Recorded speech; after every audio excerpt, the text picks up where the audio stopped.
What time does the 7 o'clock meeting start? 7 o'clock. 7 o'clock. Thank you, Sean. Thank you, everybody. Welcome to New Freedom. Welcome to Position of Neutrality. We open every meeting of Position of Neutrality with a prayer, and Chaplain Lee's back in the house tonight. Come on and stand to your feet all over this room.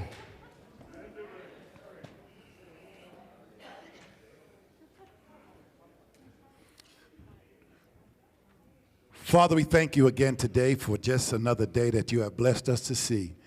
Last night it was not promised, but you saw fit for us to wake up in our right minds in order to come and be in your presence. We thank you, God, for just who you are and all that you're doing. We ask you, Lord, on tonight that you will send a blessing throughout this place, that the words that will be spoken will be heard, that the hearts will be touched and the minds will understand that there's nothing done without you. We thank you because you are the great I am. And we know you can do exceedingly abundantly above all that we could ask or think, but it's according to the power that's in us. So we give you the praise on tonight, thanking you and just ready to appreciate all that you have for us through your manservant as he speaks in the mighty name of Jesus. We pray all these things, and everyone in the room say amen. Amen. Thank you, Chaplain Lee. Some of you may have been at our baptismal service in October of 2023. If you were, they probably would remember there was some rumors circulating around about our imminent demise and how we were closing and all those things a few months ago. Any of you ever hear those rumors? There you go. Chaplain Lee at that baptism said, well, I'm just going to declare right now that our next baptism will be Saturday, February the 24th, 2024. Guess what this Saturday is?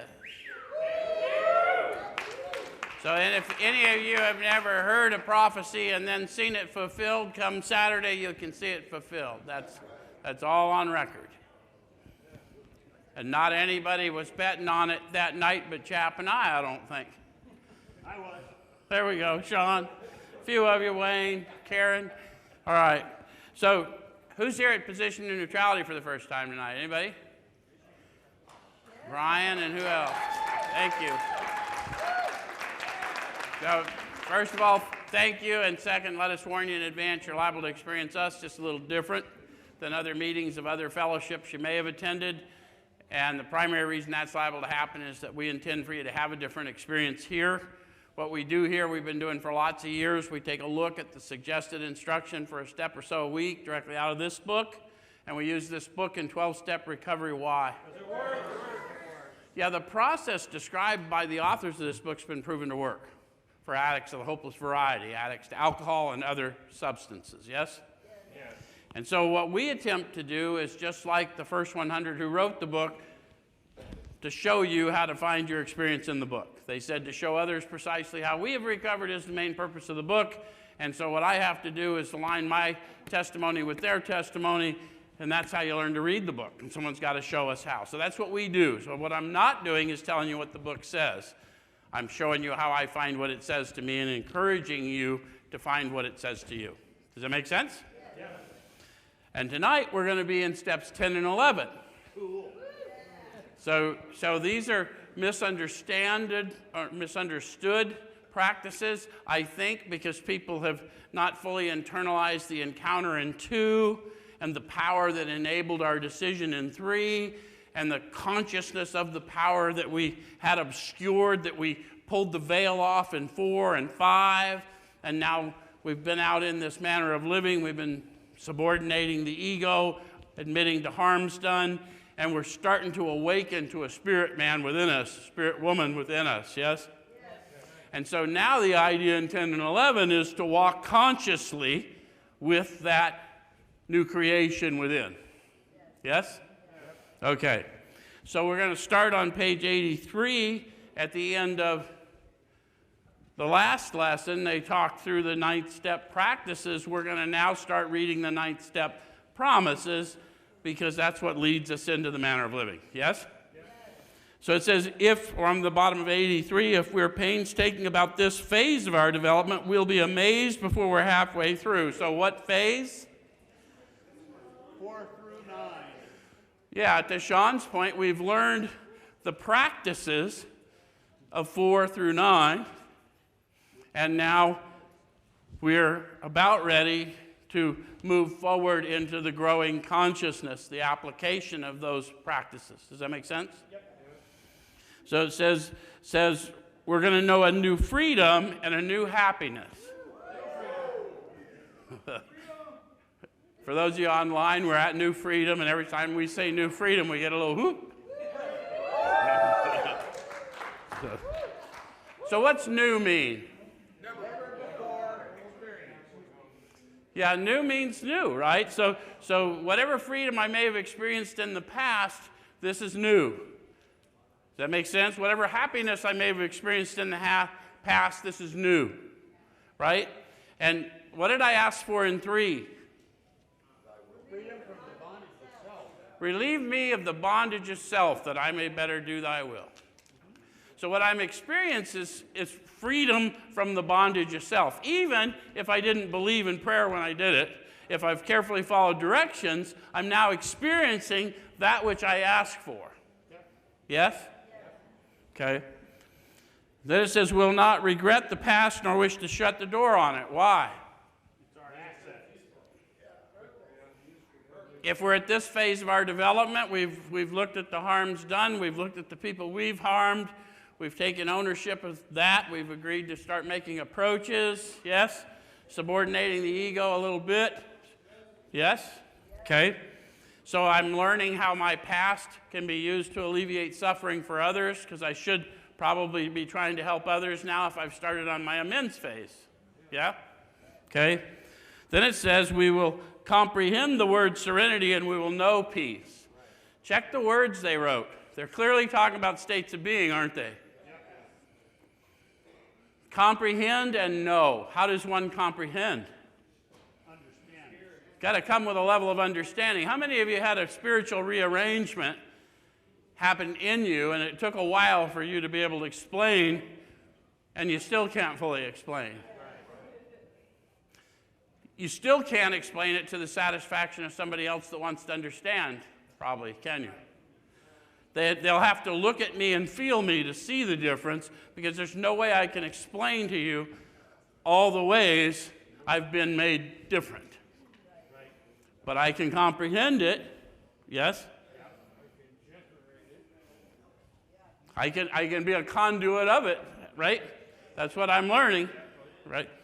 And then I know peace. How many of you have had a concept of peace? You knew what it looked like, but until you felt it, you had never known that you knew it. Am I making sense? I've always had a bit of a war going on in me. But I have had moments in the Spirit where there was no war within me, even with a war going on around me. Anybody with me who felt that? Yeah, okay. That's the power in you that's expressing himself. Okay, very good. So you understand these are states of being.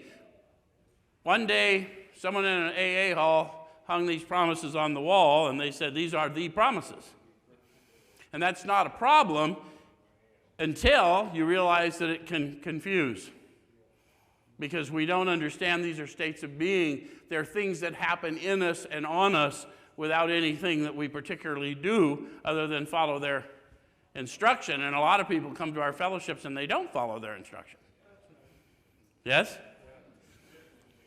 So we're not picking on them, but if we don't testify clearly, we cheat them because we didn't give them the opportunity to similarly grow and get free.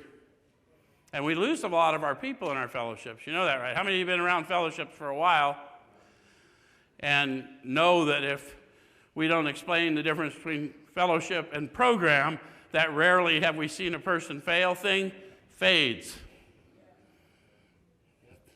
Okay, so it says we'll comprehend the word serenity, we'll know peace. No matter how far down the scale we've gone, we'll see how our experience can benefit others. How will I see how my experience can benefit another? By experiencing it. I'll talk to them about some of the worst things I did in my life, some of the worst things that happened to me in my life, but I'll talk to them from a compassionate place, and I'll see them lifted up, and then I'll see I went through that to be in this moment. Does that make sense? Who felt that? Okay, very good. That's the power in you. I want to keep calling attention in case anyone gets blocked when I say God, you say, power. Yeah, we want you to know that power is in you. And we're not talking theologies, we're talking about relationships here. Okay? All right, so that feeling of uselessness and self-pity will disappear. How many of you read that and read that and read that, but don't really contemplate what a distance that is, like east to the west, what really happens to us when we finally realize how delivered we've been? Because in the moment, we're still in the process, and you don't know it, but how many of you contemplating back 3 years, 5 years, some of you guys 20 years, look at where you were and where you are. Tell me what the difference is. Yeah. Okay. So it says we'll lose interest in selfish things and gain interest in our fellows. Why?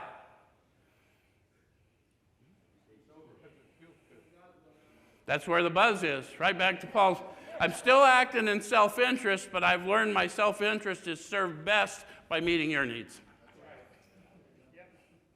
Because I find in meeting your needs, whatever it is I'm delivering has to flow through me.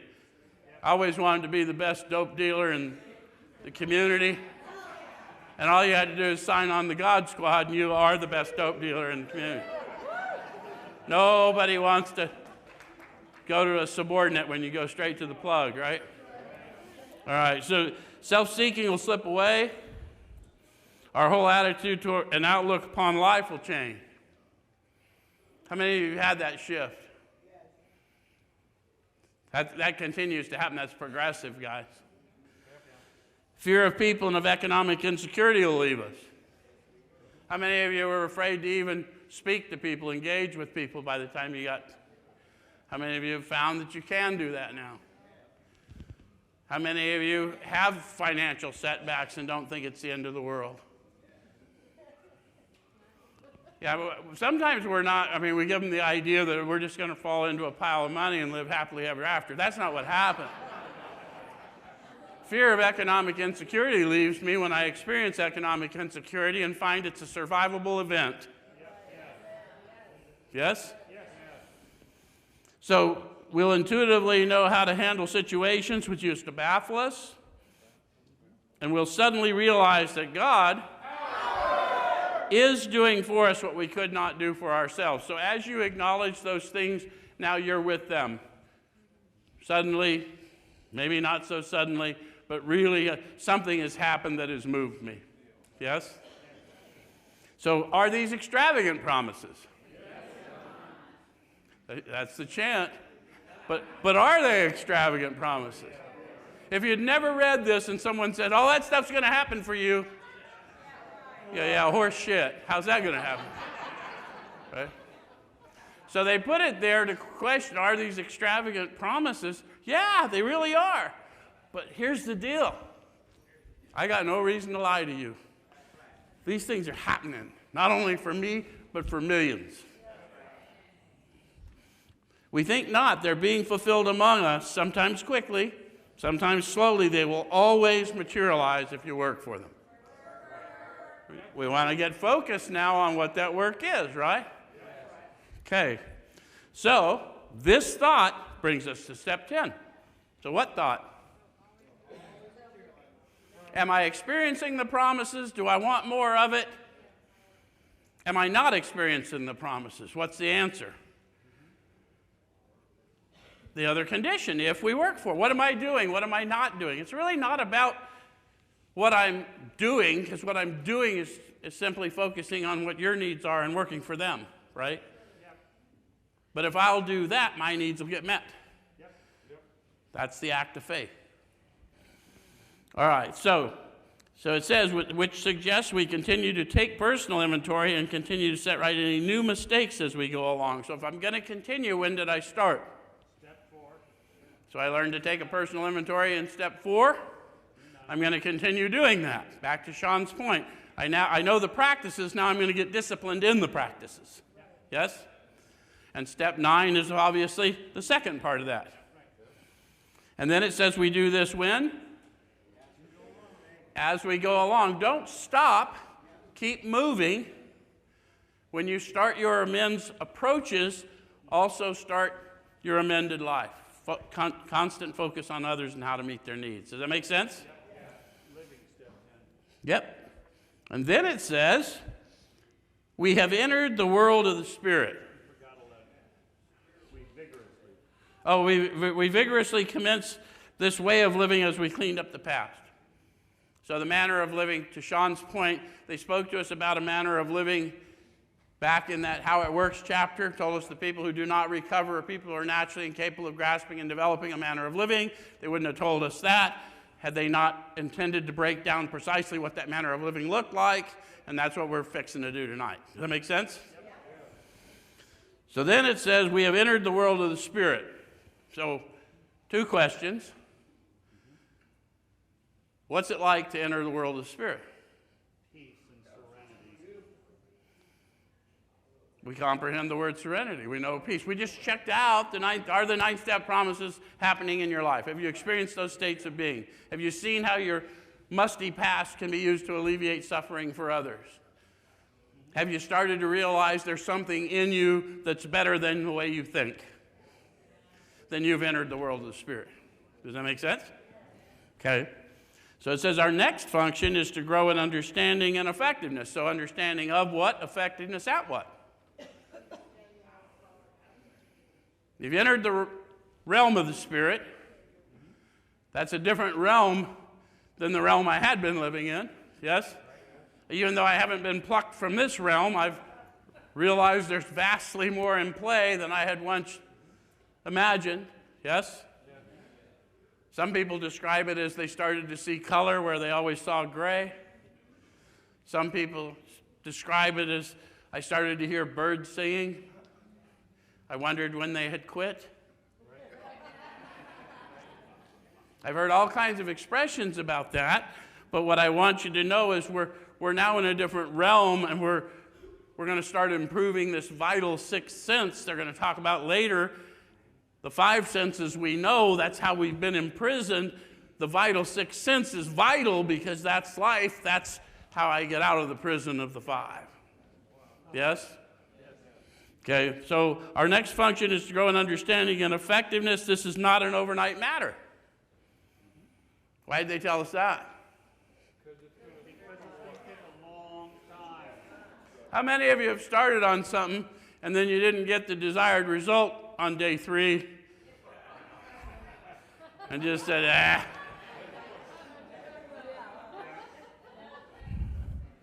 So they're trying to tell you some truth. This is a process. We don't know, sometimes quickly, sometimes slowly. It'll always materialize if we work for them. Here's the work. This is part of the work. I've got to awaken, and then I've got to endeavor to stay awake. Yes? Right. Okay, so it should continue for our lifetime. So it isn't day 3 or day 4. It's whatever you got left. Yeah? Continue to watch for selfishness, dishonesty, resentment, and fear. So if I'm going to continue, when did I start? Step 4. Sean and I have been arguing about this for at least 15 years that I know about. 18, okay. So still arguing about every fucking thing, it sounds like. I contend that I was always good at spotting selfishness, dishonesty, resentment, and fear. The problem was I was really good at spotting it in you, and I was blind to me. And so what the 4th step showed me and this discipline showed me is that I was not necessarily seeing you. I was looking at you through the lens of my thoughts. Therefore, I was blinded to what I was actually seeing. Does that make sense to everybody? Okay, so then it says, when these crop up, we ask God at once to remove them. We discuss them with someone immediately and make amends quickly if we've harmed anyone. Then we resolutely turn our thoughts to someone we can help. Is there anywhere in the steps you've seen printed on the wall that suggest that I can help me? No. No, I've admitted to powerlessness in one. That didn't change. I gain access to power as long as I use it to serve you. So it's the polar opposite of how we think in the world, but it's just the reality. It's this new realm we've walked into. Okay, so then it says love and tolerance of others is our code. So love what? Tolerate what? Love others, tolerate their behaviors. That makes sense? Don't think Sean has all the answers. He'll argue about anything. Love the people, tolerate the symptoms of their malady. Yes? Separate people from behavior. Are we there? Okay. And we have ceased fighting anything or anyone, even alcohol, for by this time sanity will have returned. Ceased fighting anything or anyone. That's a high bar, isn't it? We blow by that. I always used to say, wonder why they don't have those on the wall. Now I know. When I no one's buying that one. How many of you have been righteously angry? Who suffered from your righteous anger? Sometimes everybody, but sometimes they lock our silly ass up and it's all us and we still suffering. So all I'm saying is what the world tells us to do and what we really need to do in the realm of the Spirit is vastly different, and these promises are a bit foreboding until you start to awaken into those possibilities. Okay, so it says, we'll seldom be interested in liquor. If tempted, we recoil from it as from a hot flame. Right. So if I'm still obsessing all the time about using and escaping through worldly means, there's something the matter with my spiritual condition. And I'm not taking your inventory. I'm telling you what's up with me. If I'm fighting people, places, things, look, I'm supposed to die to self. What does a dead man care about how you behave? He doesn't. I'm a passerby. Do I do it perfectly? No. But do I aspire to it? Absolutely. Yes? The only reason I recognize what you're doing is because I have some experience with it. Because I really don't know how you're thinking. I'm translating your thoughts from the way I think. And the only other way I escape from that is in the Spirit that I'm trying to stay awake to. Does that make sense? So it says, well, if tempted, we recoil as from a hot flame. We react sanely and normally. How many of you have had some descriptions of you that would not have included sane and normal reactions? How many of you have been appalled by some of your reactions? And though you reacted that way and you knew it was you, it was almost like you were outside of you watching that maniac go through this. And I hope no one else sees this. Where's my ragers? You know what I'm talking about. It ain't like they don't know, huh? How many of you started with a story and then you found there were holes in your story? And you just ran it till the wheels came off, because by golly, we started with it and you ain't changing my mind.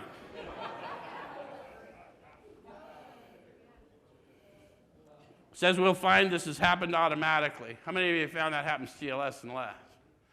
Not that you don't start down a road, but somewhere in the middle of the road you go, you know, I don't know why I told you that. That was pure fluff. Here's what really happened.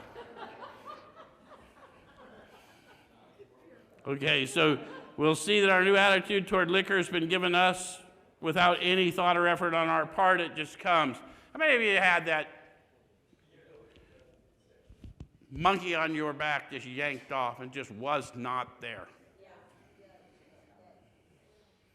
Just, I walked every waking moment. When can I go get that? When can I go do this? Don't care about the consequences, and then one day, pow, it's gone. What did you do to do that? Because if you participated, then it's probably delusion that it's gone, right? If I think I can get rid of it, did I really get rid of it? Probably not.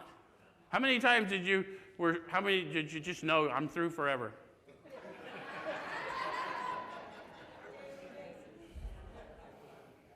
There's going to have to be a power greater than me that operates through me and goes with me, because my experience shows that although I meant it many times when I said I'm never going to do this again, I meant it to my core. I cried about it. I cried to the people I promised.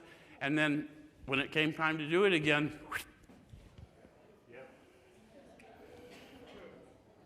so that's the miracle of it. We hear people talk about miracles to the point where we talk about miracles so much, everyone goes, there's no miracles.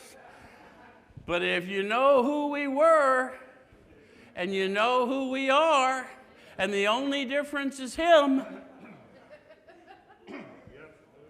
if you don't believe in miracles, you didn't get to read my book, or Cody's, or Kelly's, or Sean's, or Jim's, or Lance,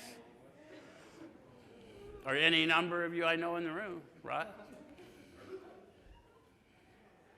I'll guarantee you I had relatives praying for me. I bet you anything they were pretty sure their prayers went empty too. Some of them went to their graves, but their prayers didn't get returned empty. Because here we are. So then I'm over here, got to get going again, sorry. It just comes. That's the miracle of it. We're not fighting it, neither are we avoiding temptation. Where's Tyler tonight? Is he in here? Tyler's my favorite Facebooker.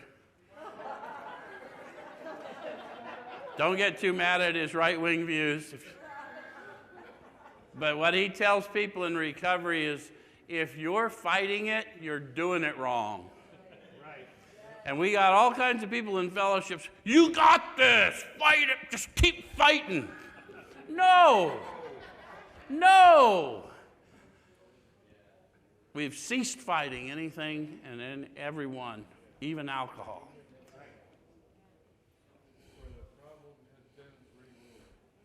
So it says we feel as though we've been placed in a position of neutrality, safe and protected.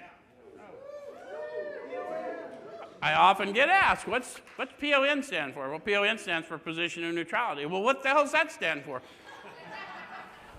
Doesn't stand for anything.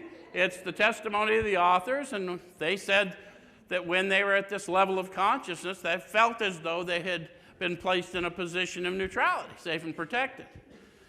I had a sponsor that told me, how do you feel after I went through the inventory? I said, I don't feel safe. He said, if you don't feel safe, you're not safe. Said, you got to do some more work. We don't tell people that. We tell them feelings aren't real. Yes, they are. Because I'm insane. I understand if you're not me, or you're not a lot like me, feelings might not be real. Dude, you should see some of the things I've done in the name of how I feel.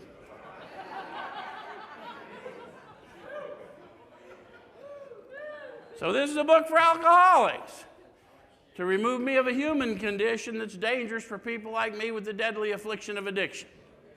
I'm not talking about the population in general, but if I don't feel as though I'm safe, I ain't safe, and neither are you if you're in proximity to me. Make sense? Okay. So, God, I keep losing my place. Okay.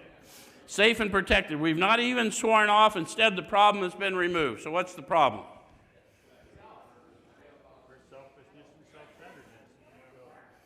Yeah, it centers in the mind, driven by 100 forms of fear, self-delusion, self-seeking, and self-pity.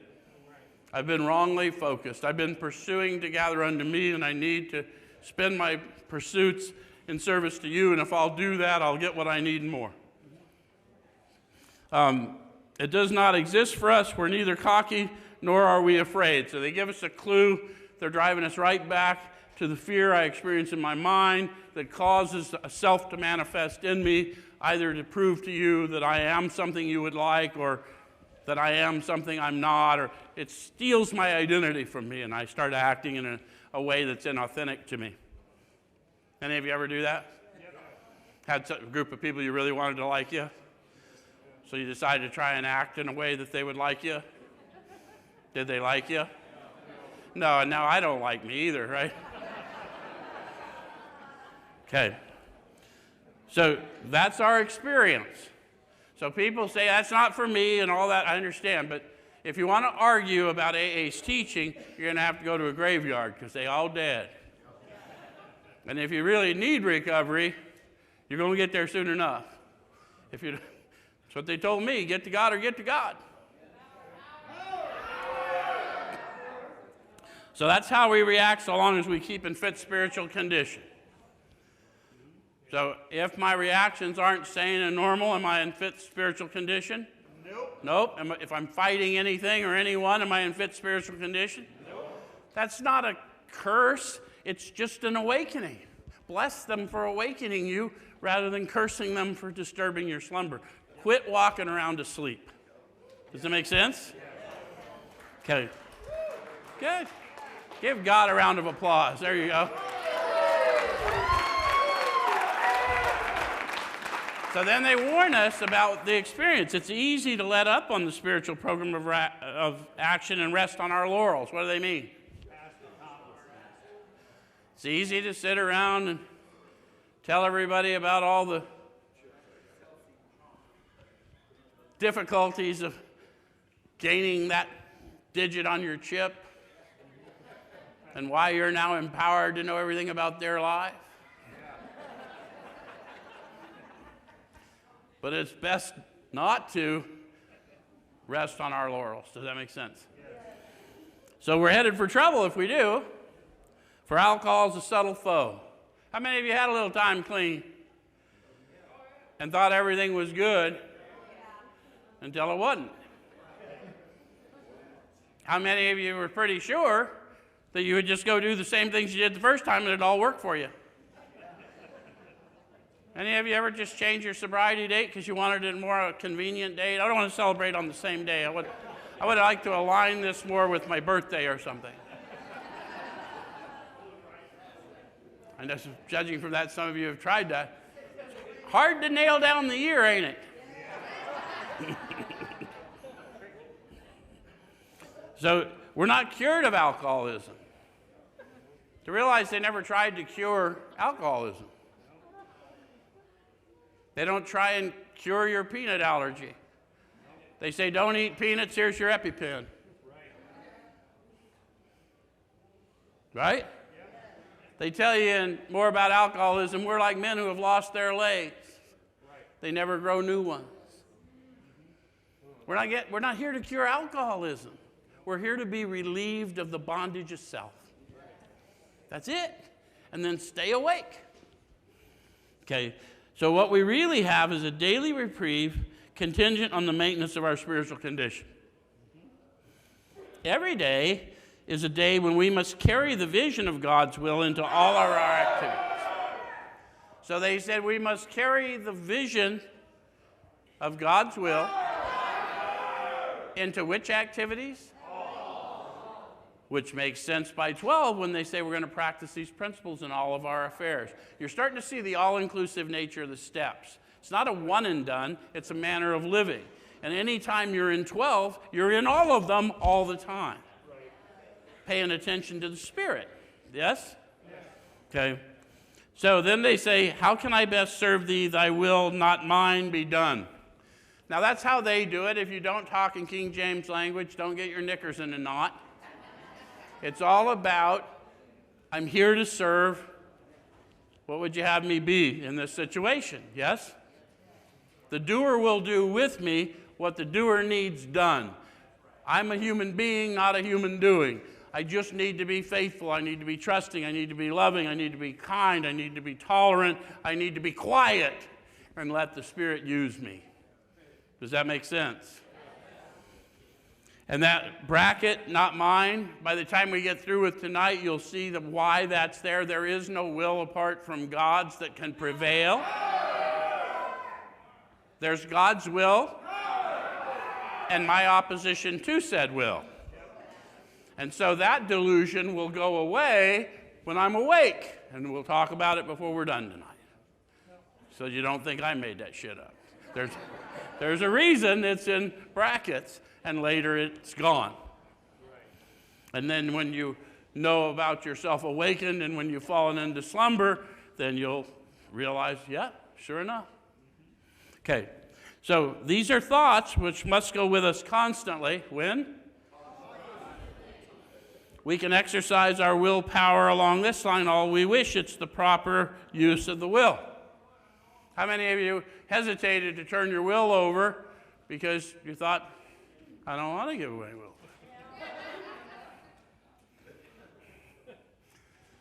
The idea isn't to give it away, but to redirect it, to cease fighting anything or anyone. I've got to quit viewing the world as I think it should be and view the world as it is, and see what it is I'm here to offer to it. Does that make sense? And that's tricky for us humans because we're pretty sure this one slipped by the gates, whatever it is. Okay. So much has already been said about receiving strength, inspiration, and direction from Him who has all knowledge and power. They said much has already been said. Do you agree? Yes. They told us that power, peace, happiness, sense of direction was going to flow in. We've somehow got through an inventory. Maybe we've packed garbage around with us for years and years, and we finally spilled it out, and all of a sudden we feel lighter, and we're starting to hear the word of the Spirit and those silent voices in our thoughts, and we're starting to experience peace and distance from that musty past. We're starting to see that there's something more and that all of it has purpose, or at least some of it has purpose, and maybe more of it will be shown. Yes? Okay, so much has been said. Yes? Okay.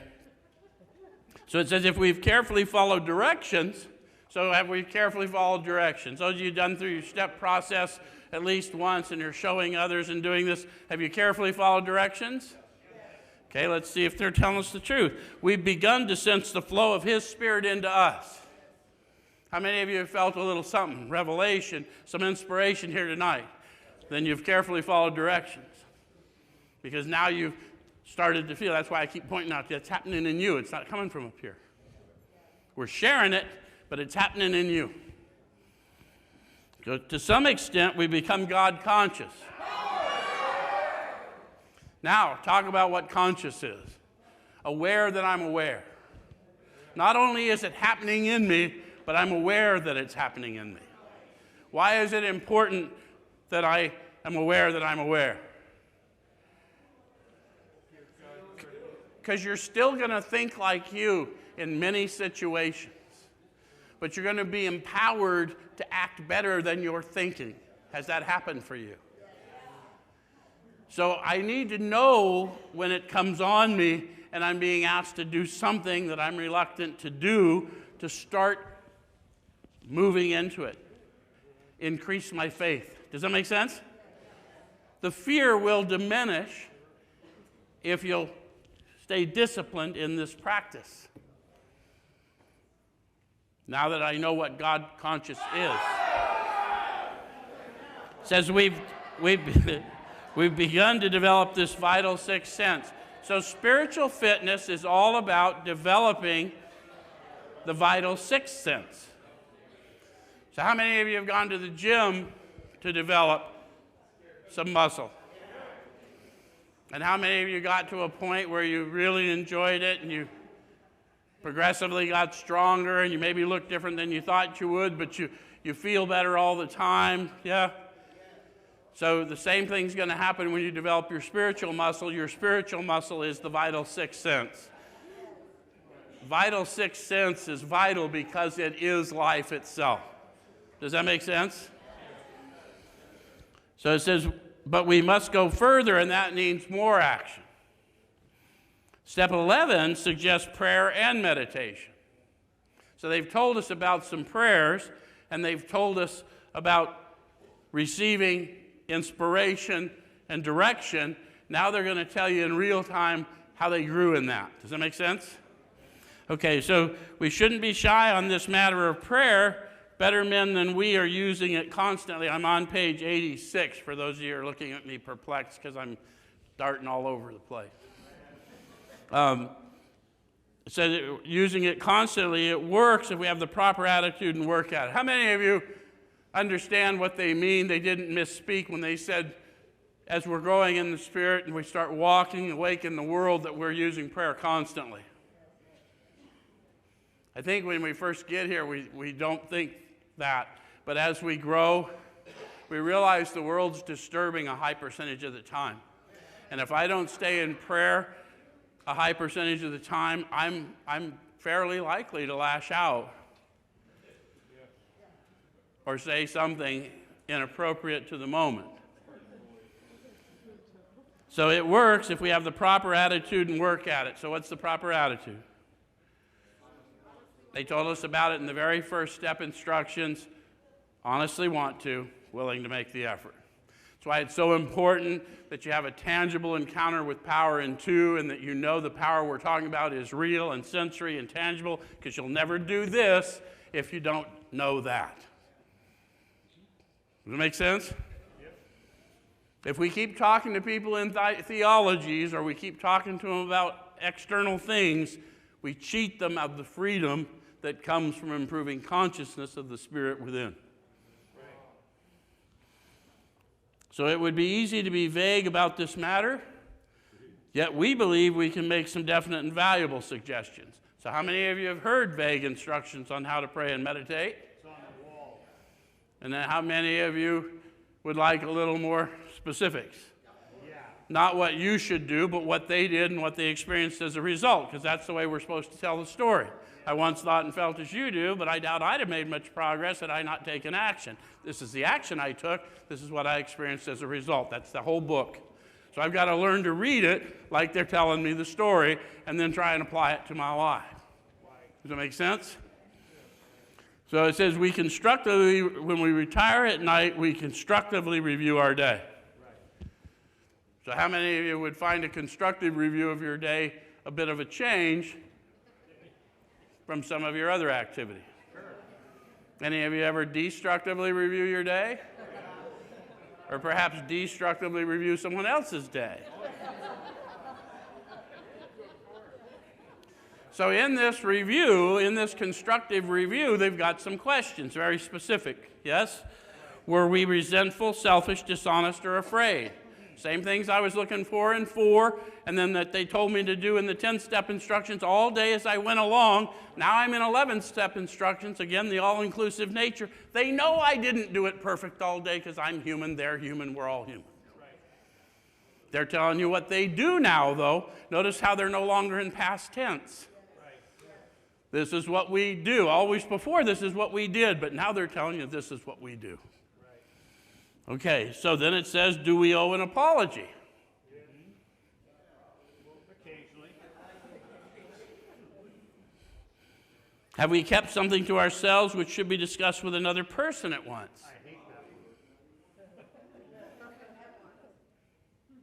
Guys, you understand why a lot of people talk about a nightly review, and if you're being sponsored, someone probably said, look, if you're here, try calling me every day for 30 days. Do your review with me. You know why we do that, don't you? It's the only way you guarantee I'll do mine. If I know they calling to do this, I'll be ready. And as you grow, you'll realize that if they start doing this stuff, they'll either do it and they'll start growing, or you'll know you've got some remedial work to try and help them because something's missing, because the freedom really comes with the discipline, not the practice, right? You've got to stay disciplined. So were we kind and loving toward all?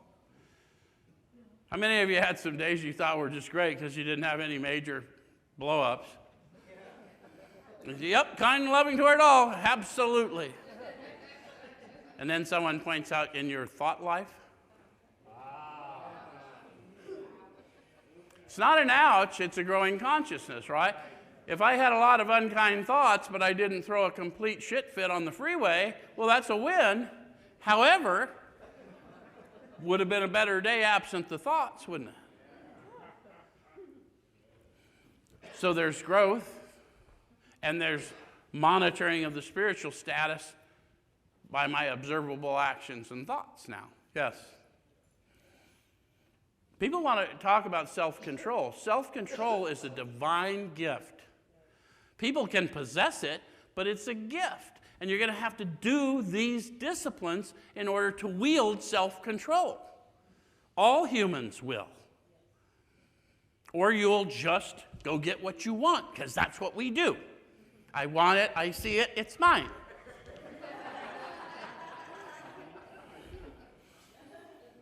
What could we have done better? That's teaching you that you do know there's nothing wrong with you. We need to awaken you. You're not broken. We're not throwing you away. We are insisting that you wake up. Does it make sense? Were we thinking of ourselves most of the time? Or were we thinking of what we could do for others, of what we could pack into the stream of life? They've never asked us to take on face value what they said. They said, find out for yourself. When I think of others, do I somehow get free of my limiting thoughts? When I'm stuck in what I'm getting or not getting, do I seem really stuck? So you get to prove it to yourself. Is it making sense or is it not making sense? Listen, we're finite in this form. We're infinite in the spirit. So think about an infinite being entrapped in a finite shell. Every moment of our lives, we're in infinity. That's why when you're in a shitty place, it feels like it's never going to end. Because it's only now, always, and forever. I'm speaking deep spiritual truth to somebody here. Okay. So, but we must be careful not to drift into worry, remorse, and morbid reflection, for that would diminish our usefulness to others. If you're so ashamed of yourself that you're not willing to admit your frailties, then you're cheating the man that would help you out of that opportunity, and you're cheating yourself out of many opportunities to serve that would come after that. After making our review, we ask God's forgiveness and inquire what corrective measures should be taken. This book is unapologetic. They say we ask God's forgiveness. I know over the years, the counseling professions, people that are not paying attention perhaps, but all kinds of different learned people have said we need to learn to forgive ourselves. I understand their meaning, but what I'm trying to tell you is that forgiveness is a divine act. And when I realized I went through whatever I went through as part of a process for the mission I've been assigned, then there's nothing to do other than to believe in the one he sent, because he is forgiveness. I don't need to forgive me. I was prepared for this life. Does that make sense? And it's not a theory. You need to walk in that kind of certainty. There ain't nobody here came here with a clean slate. But every bit of that was for purpose. But we got to walk awake, yes? Okay. All right, so on awakening, let us think about the 24 hours ahead. So they had me doing all that and then laying down, and they don't talk to me again until I awaken. You'll also notice that this will apply as you're walking around to sleep during the day as you grow. But we consider our plans for the day.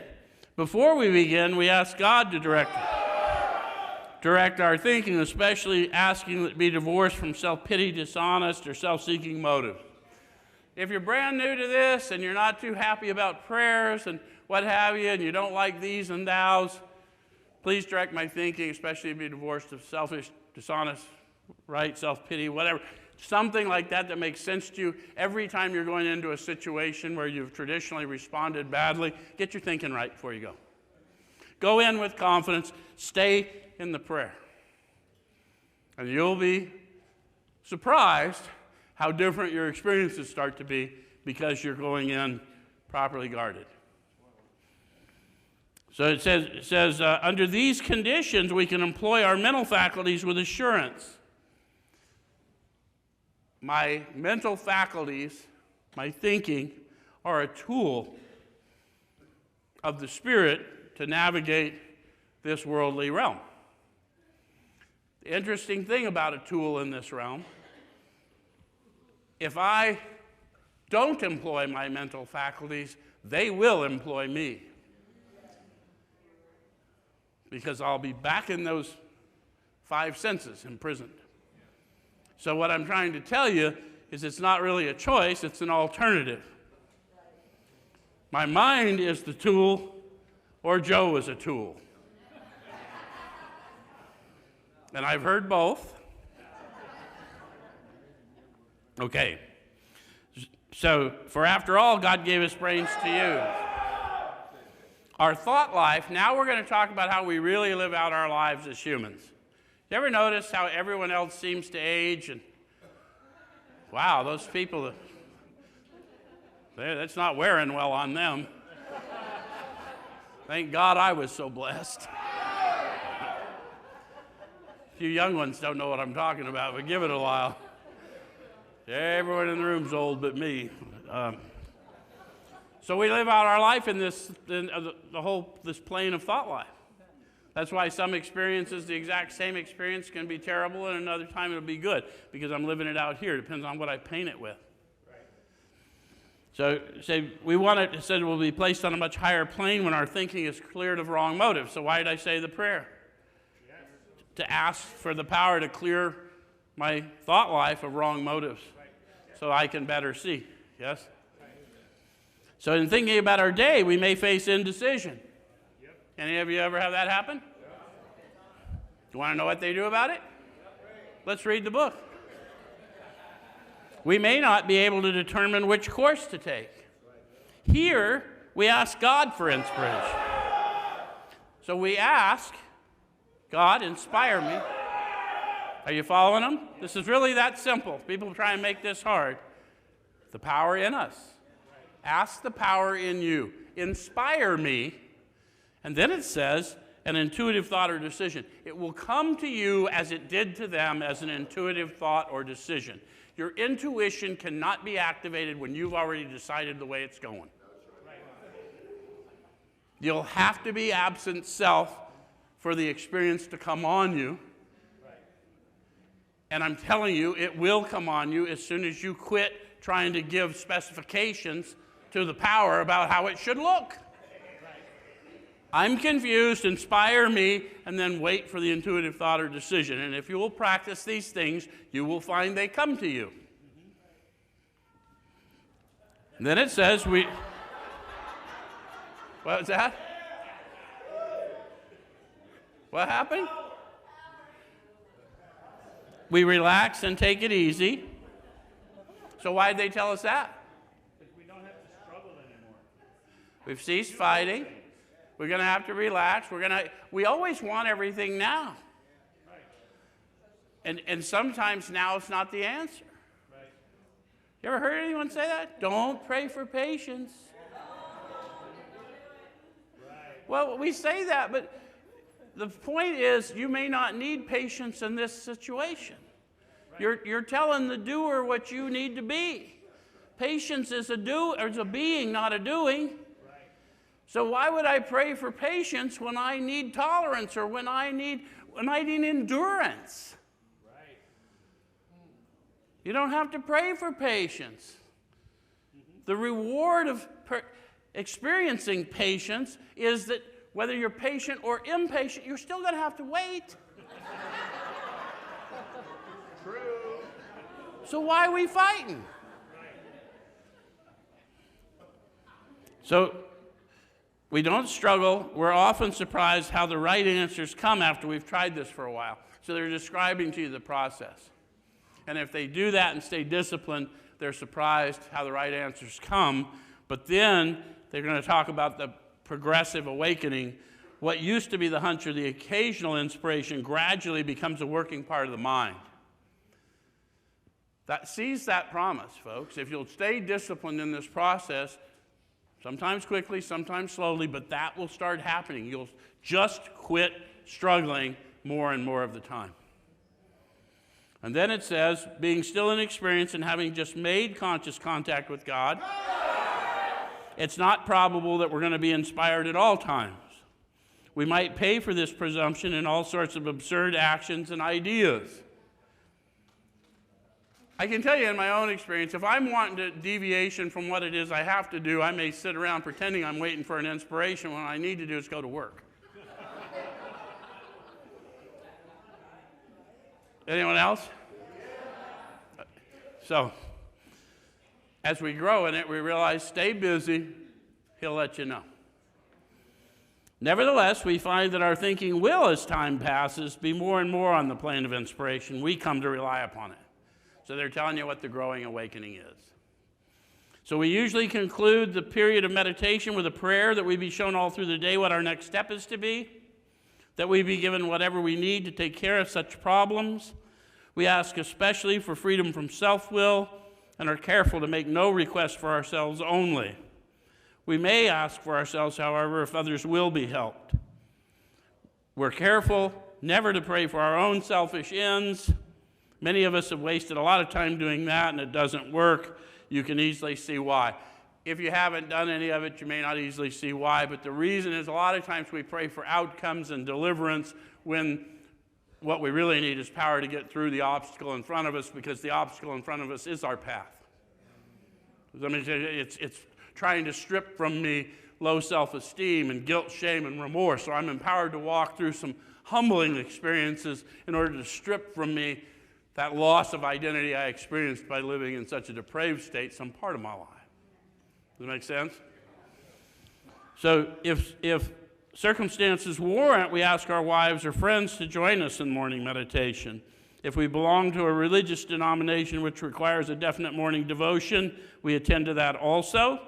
If not members of religious bodies, we sometimes select and memorize a few set prayers which emphasize the principles we've been discussing. There are many helpful books also. Suggestions about these may be obtained from one's priest, minister, or rabbi. Be quick to see where religious people are right. Not that they're right, where they're right. Read their literature. See if their experience aligns with yours. No one's trying to give you a new religion, but it helps to compare experiences with knowledgeable people and see where the heck you're at. Make sense? Make use of what they offer. As we go through the day, we pause when agitated or doubtful. How many of you have been agitated or doubtful before? Did you pause? Sometimes if we would have, it would have turned out better, right? So that what they're telling you what they do, they learn to pause rather than react. And ask for the right thought or action. See how they're growing in praying constantly. It's not an overnight matter. It takes a while to start learning from our own experience that it would be better to be prayed up. Yes? We constantly remind ourselves we're no longer running the show, humbly saying to ourselves many times each day, "Thy will be done." Notice that there is no more brackets. I promised you before we were done tonight I would show you that. When you're awakened, there is no will apart from the Almighty. There's just what's going on and my disagreement with it. So I need to quit looking at the world as I think it should be and start serving in it as it presents itself. And if I do that properly prepared, the change will come. Make sense? So we are then in much less danger of excitement, fear, anger, worry, self-pity, or foolish decisions. We become much more efficient. We do not tire so easily, for we're not burning up energy foolishly as we did when we were trying to arrange life to suit ourselves. It works. It really does. That's a pretty important promise that should be hanging on walls. We alcoholics are undisciplined, so we let God discipline us in the simple way we've just outlined. Did you get the simple way? Yeah. Pray, meditate, pray, pause when agitated, pray, meditate, pray. Pretty simple, right? Yeah. This is not all. There's action and more action. Faith without works is dead. The next chapter is entirely devoted to step 12. Thank you very much.